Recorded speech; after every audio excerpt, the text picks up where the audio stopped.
एक बड़ी सनसनीखेज खबर सामने आ रही है। ये ऐसी खबर है कि अगर परवान चढ़ी तो यूपी में सियासत भूचाल आना तय है और इसकी हनक पूरे देश में सुनाई पड़ेगी।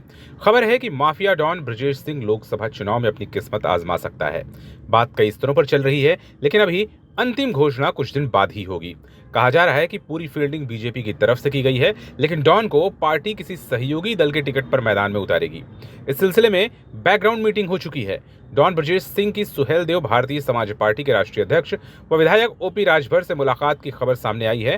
हालांकि अभी भी कोई कुछ भी बोलने को तैयार नहीं है, लेकिन डॉन से मुलाकात अनायास नहीं है और जो कुछ पर्दे के पीछे पक रहा है जल्द ही सामने आ जाएगा। हम आपको बताते हैं कि आखिर कौन है ये माफिया डॉन ब्रजेश सिंह। ब्रजेश सिंह वो नाम है जिसको लोग बाहुबली और माफिया नहीं डॉन कहते हैं। उसका दबदबा ऐसा कि जेल में रहते हुए उसने प्रधानमंत्री के संसदीय क्षेत्र वाराणसी से पत्नी को एमएलसी बना दिया। बीते साल 2022 में भाजपा का कैंडिडेट यहां तब हारा जब प्रदेश में योगी आदित्यनाथ की पूरे बहुमत की सरकार है। ब्रजेश के अपराध में आने से पूर्वांचल का डॉन बनने और फिर राजनीति में दबदबे की पूरी कहानी हम आपको स्टेप बाय स्टेप सुनाते हैं। दरअसल पिता की हत्या का बदला लेने के लिए उसने हथियार उठाए थे। ये बात 80 के दशक में वाराणसी के धौरहरा गांव में रहने वाले ब्रजेश सिंह बीएससी कर रहे थे। सिंचाई विभाग में कर्मचारी रविंद्रनाथ सिंह का गांव के पांचू से जमीन को लेकर झगड़ा हुआ और उनकी हत्या कर दी गई। 84 में पिता की हत्या के बाद ब्रजेश ने पढ़ाई लिखाई छोड़ दी और हथियार उठा लिए। तब उसकी उम्र 20-21 साल की रही होगी। उसने फिल्मी स्टाइल में पहली हत्या को अंजाम दिया। मामला है साल 1985 का, जब वो एक शॉल लेकर गांव में अपने दुश्मन पांचू के घर पहुंचे। पांचू के पिता घर के बाहर ही बैठे हुए थे। झुककर उसने उनके पैर छुए और शॉल उठाया। अगले ही पल गन निकली और पांचू के पिता को छलनी कर गई। यह हत्या करने का एक अलग स्टाइल था जो उस वक्त 20-21 साल के ब्रजेश ने अपनाया। पांचू के पिता की हत्या कर ब्रजेश सिंह फरार हो गया। 1986 में चंदौली जिले के सिकरौरा गांव में एक भयंकर हत्याकांड हुआ। गांव के पूर्व प्रधान रामचंद्र यादव समेत 6 लोगों की गोलियों से भूनकर हत्या कर दी गई। हत्याकांड में ब्रजेश का नाम आया और उसको पुलिस ने पकड़ भी लिया। उसे गोली लगी थी, ऐसे में इलाज के लिए अस्पताल में भर्ती कराया गया। वो ठीक होता और पुलिस उसे जेल भेजती। इससे पहले वो अस्पताल से फरार हो गया। अस्पताल से फरार ब्रजेश इसके बाद उस वारदात को अंजाम देता है जिसने पूर्वांचल ही नहीं पूरे यूपी में सनसनी फैला दी थी। ब्रजेश पर अपने गांव के प्रधान रघुनाथ की हत्या का आरोप लगा।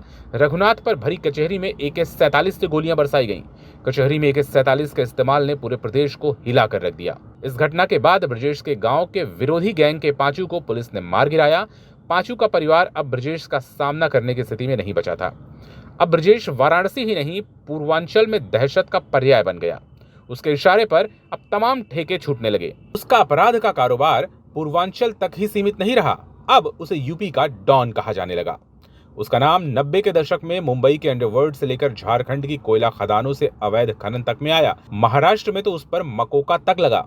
90 के दशक में वो पूर्वांचल का एकमात्र डॉन बनने की तरफ आगे बढ़ रहा था। इसमें उसके सामने आया मऊ विधायक मुख्तार अंसारी। मुख्तार अंसारी और ब्रजेश के बीच दुश्मनी शुरू हुई। दोनों के गैंग के बीच कई हत्याएं हुई, जिसमें दोनों के कई करीबी मारे गए।